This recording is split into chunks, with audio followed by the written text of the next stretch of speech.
Hello friends, welcome back to my channel. இன்றைக்கி நம்ம பார்க்க போகிறது ஒரு சூப்பரான லஞ்ச் காம்போ தான் பார்க்க போகிறோம். காரசாரமான அட்டகாசமான ஒரு பூண்டு குழம்பும் அதுக்கு தொட்டுக்க நம்ம வாழைப்பூ கூட்டும் எப்படி செய்கிறதுன்னு பார்க்கலாம். இதோட காம்பினேஷன் ரொம்ப சூப்பராக இருக்குங்க. இந்த பூண்டு குழம்பு உங்களுக்கு சூடான சாப்பாடுக்கு மட்டும் இல்லைங்க, இட்லி தோசைக்கு கூட ரொம்ப சூப்பராக இருக்கும். இந்த பூண்டு குழம்பு நம்ம செஞ்சு வச்சோம்னா ஒரு 2 நாளைக்கு கூட வச்சு சாப்பிட்லாங்க. அவ்வளோ நல்லா இருக்கும் நமக்கு. அதே மாதிரி நம்ம பார்க்க போகிற இந்த வாழைப்பூ கூட்டு கூட உடம்புக்கு ரொம்ப நல்லதுங்க. வாழைப்பூங்கிறதுனால துவர்ப்பு ஜாஸ்தியாக இருக்கும் அப்படின்னு நீங்கள் நினைக்க வேண்டாம். நம்ம நார்மலாக நம்ம என்ன கூட்டு செஞ்சாலும் எப்படி இருக்குமோ அதே டேஸ்ட்லேயே இன்றைக்கி நம்ம செய்யலாம். ரொம்ப சூப்பராகவே இருக்கும். வாங்க இப்போ இந்த பூண்டு குழம்பு எப்படி செய்கிறதுன்னு பார்க்கலாம். அதுக்கு ஃபஸ்ட்டு கடாயில் தேவையான அளவுக்கு நல்லெண்ணெய் சேர்த்துக்கோங்க. நான் இன்றைக்கி 50 ml அளவுக்கு நல்லெண்ணெய் சேர்த்துருக்கேன். இந்த மாதிரி குழம்புக்கெலாம் நீங்கள் நல்லெண்ணெய் சேர்த்துக்கிட்டால் ரொம்ப நல்லது. இப்போ இந்த எண்ணெய் சூடானதும் கொஞ்சமாக கடுகு சேர்த்துக்கோங்க. இப்போ இந்த கடுகு பொரிஞ்சதுக்கப்புறமா கொஞ்சமாக வெந்தயம் சேர்த்துக்கலாம். பூண்டு குழம்பு, கார குழம்புக்கு இதுக்கெலாம் கண்டிப்பாக வெந்தயம் சேர்த்துக்கோங்க, ரொம்ப நல்லாயிருக்கும்.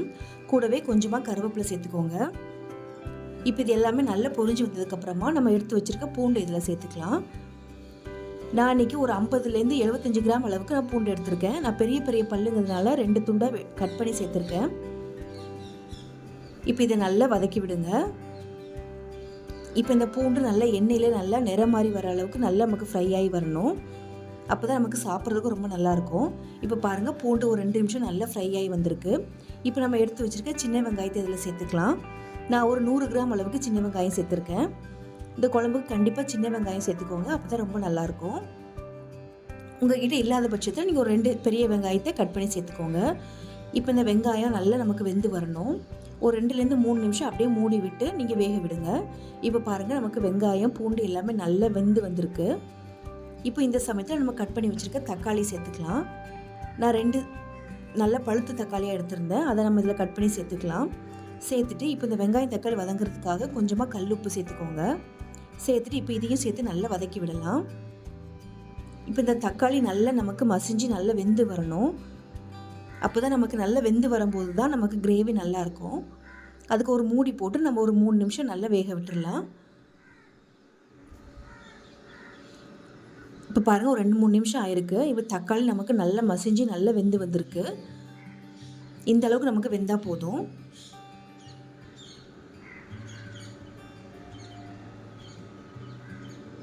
இப்போ இந்த சமயத்தில் நம்ம இது கூட கொஞ்சமாக மஞ்சள்தூள் சேர்த்துக்கலாம். கூடவே நம்ம இது கூட 2லேருந்து 2 ஸ்பூன் அளவுக்கு குழம்புத்தூள் சேர்த்துக்கோங்க. இது குழம்புத்தூளுங்கிறதுனால நமக்கு காரம் கம்மியாக தான் இருக்கும், அதனால் 2லேருந்து 3 ஸ்பூன் கூட சேர்த்துக்கலாம். இது காரம் கம்மியாக இருக்கிறதுனால நான் இப்போ இது கூட தனி மிளகாத்தூள் 1 ஸ்பூன் அளவுக்கு சேர்த்துருக்கேன். இப்போ சேர்த்துட்டு இதையும் நல்லா கலந்து விடுங்க. இப்போ இந்த மசாலாலாம் எண்ணெயில் நல்லா வதங்கி வரணும், அப்போ தான் நமக்கு டேஸ்ட் ரொம்ப சூப்பராக இருக்கும்.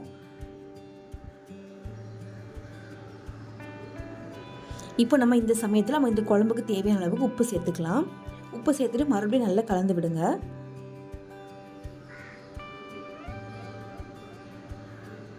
இப்போ ஒரு 2 நிமிஷம் நமக்கு இந்த எண்ணெயில் நல்லா வதங்கி வரட்டும்.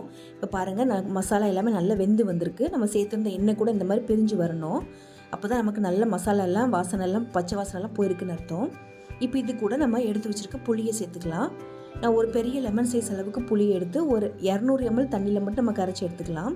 இதுக்கு நம்ம ரொம்ப தண்ணி சேர்க்க வேண்டாம். நமக்கு இந்த பூண்டு குழம்பு திக்காக இருந்தால் தான் நமக்கு நல்லாயிருக்கும். அதனால் கொஞ்சமாக தண்ணி ஊற்றி இந்த மாதிரி புளிஞ்சி எடுத்துக்கோங்க. இப்போ நம்ம புளி தண்ணி சேர்த்துட்டு நல்லா கலந்து விடுங்க.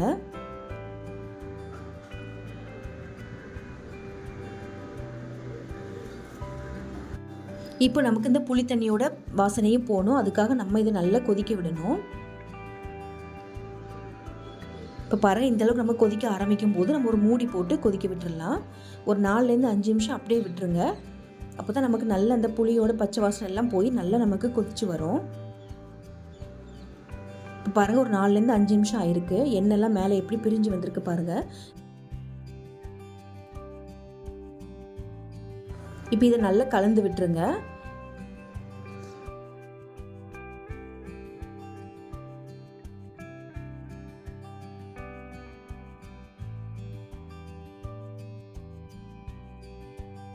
இப்போ பாருங்கள், நமக்கு சூப்பராக நம்மளோட பூண்டு குழம்பு ரெடியாகி வந்திருக்கு. இப்போ இதில் கொஞ்சமாக கருவேப்பிலை சேர்த்துக்கோங்க.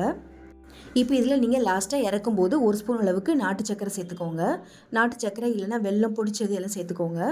இது நம்ம சேர்க்குறதுனால நமக்கு இந்த குழம்பு புளிப்பு, காரம், இனிப்பு சுவையோடு ரொம்ப சூப்பராக இருக்கும். அவ்வளோதாங்க. இப்போ நல்லதை கலந்து விட்டுட்டு இறக்கிருங்க. இப்போ நம்மளோட பூண்டு குழம்பு ரெடி ஆகிடுச்சு. இப்போ நம்ம கூட்டு எப்படி செய்கிறதுன்னு பார்க்கலாம். நம்ம இன்றைக்கி குக்கரில் தான் செய்ய போகிறோம். இப்போ ஒரு குக்கரில் நம்ம க்ளீன் பண்ணி எடுத்து வச்சுருக்க வாழைப்பூவை இதில் சேர்த்துக்கலாம். நீங்கள் வாழைப்பூவை கட் பண்ணிவிட்டு தண்ணியில் போட்டு நீங்கள் எடுத்துக்கோங்க. அப்போ தான் உங்களுக்கு கருக்காமல் இருக்கும். இப்போ இதை நம்ம குக்கரில் சேர்த்துக்கலாம்.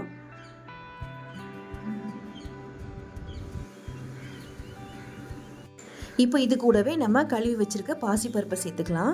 நான் ஒரு அரை கப் அளவுக்கு பாசிப்பருப்பு எடுத்திருக்கேன். நீங்கள் பாசிப்பருப்புக்கு பதிலாக துவரம் பருப்பு இல்லைனா கடலைப்பருப்பு கூட சேர்த்துக்கலாம்.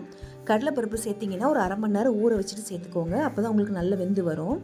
இப்போ இது எல்லாத்தையும் சேர்த்ததுக்கப்புறமா கட் பண்ணி வச்சுருக்க வெங்காயம், பூண்டு, அப்புறமா கொஞ்சமாக தக்காளி சேர்த்துக்கோங்க. பூண்டு ஒரு 3லேருந்து 4 பல் பூண்டு சேர்த்துக்கோங்க. கூடவே இதில் காரத்துக்காக 2 பச்சை மிளகாய் நான் சேர்த்துருக்கேன். இப்போ இது கூட நான் ஒரு அரை மூடி அளவுக்கு தேங்காய் அரைச்சி எடுத்து வச்சுருந்தேன். இதில் வெறும் தேங்காய் மட்டும் தான், நல்லா நைஸாக அரைச்சி எடுத்துக்கோங்க. கூட எதுவும் சேர்க்க தேவையில்லை. நம்ம பச்சை மிளகாய், சீரகம் எல்லாமே நம்ம இதிலே சேர்த்துட்றோம். அதனால் வெறும் தேங்காய் மட்டும் அரைச்சி எடுத்துக்கோங்க. இப்போ இதை அலசிட்டு ஒரு அரை கப் அளவுக்கு தண்ணி ஊற்றிக்கோங்க. ஊற்றிட்டு கொஞ்சமாக மஞ்சத்தூள் சேர்த்துக்கலாம். சேர்த்துட்டு இது கூட ஒரு ஸ்பூன் அளவுக்கு சீரகம் சேர்த்துக்கோங்க. சேர்த்துட்டு கொஞ்சமாக கருவேப்பிலை சேர்த்துக்கோங்க. சேர்த்துட்டு இப்போ இதில் நல்லா கலந்து விடுங்க. இதை இப்போ இதுக்கு நம்ம கொஞ்சம் இன்னும் தண்ணி தேவைப்படுது. அதனால் நம்ம இன்னும் கொஞ்சம் தண்ணி சேர்த்துக்கலாம். நான் ஒரு அரை கப் அளவுக்கு சேர்த்துருக்கேன். நீங்கள் ஜாஸ்தி சேர்த்துறாதீங்க தண்ணி. கூட்டுக்கு கொஞ்சமாக சேர்த்தா போதும். இப்போ நீங்கள் சாப்பாட்டில் ஊற்றி சாப்பிட்றதா இருந்தால் நீங்கள் எக்ஸ்ட்ரா சேர்த்துக்கோங்க.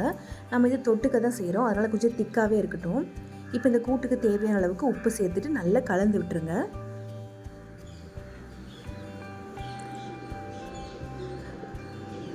லாஸ்ட்டில் இதை ஒரு ஸ்பூன் அளவுக்கு எண்ணெய் சேர்த்துக்கோங்க. நம்ம எண்ணெய் சேர்த்துட்டு வேக வைக்கும்போது நமக்கு சீக்கிரமாக நல்லா வெந்து வரும். இப்போ குக்கர் மூடி போட்டு ஒரு 4லேருந்து 5 விசில் விட்டுருங்க.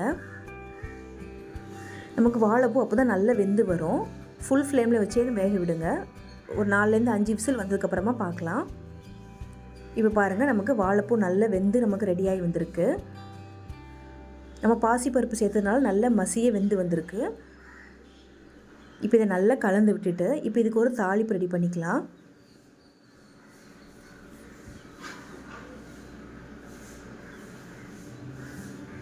இப்போ தாளிப்பு கரண்டியில் ஒரு ஸ்பூன் அளவுக்கு எண்ணெய் ஊற்றிக்கோங்க. நீங்கள் இதுக்கு தேங்காய் எண்ணெய் சேர்த்திங்கன்னா ரொம்ப நல்லாயிருக்கும். இப்போ இந்த எண்ணெய் சூடானது கொஞ்சமாக கடுகு சேர்த்துக்கோங்க. கூடவே கொஞ்சமாக உளுந்து சேர்த்துக்கலாம். சேர்த்துட்டு இது கூட கொஞ்சம் சீரகம் சேர்த்துக்கோங்க. இப்போ இது எல்லாமே நல்லா பொரிஞ்சு வந்ததுக்கப்புறமா கொஞ்சமாக கருவேப்பிலையும் 2 காஞ்ச மிளகாவும் சேர்த்துக்கோங்க. நம்ம காரத்துக்கு ஏற்கனவே பச்சை மிளகாய் சேர்த்துருக்கோம். இப்போ காஞ்ச மிளகாய் சேர்க்குறது ஒரு வாசனைக்காக சேர்த்துக்கோங்க. சேர்த்துட்டு அவ்வளோதான், நம்ம ஃப்ரை பண்ணியாச்சு எல்லாத்தையும். இப்போ இந்த தாளிப்பை நம்ம ரெடி பண்ணி வச்சுருக்க வாழைப்பூ கூட்டில் சேர்த்துக்கலாம்.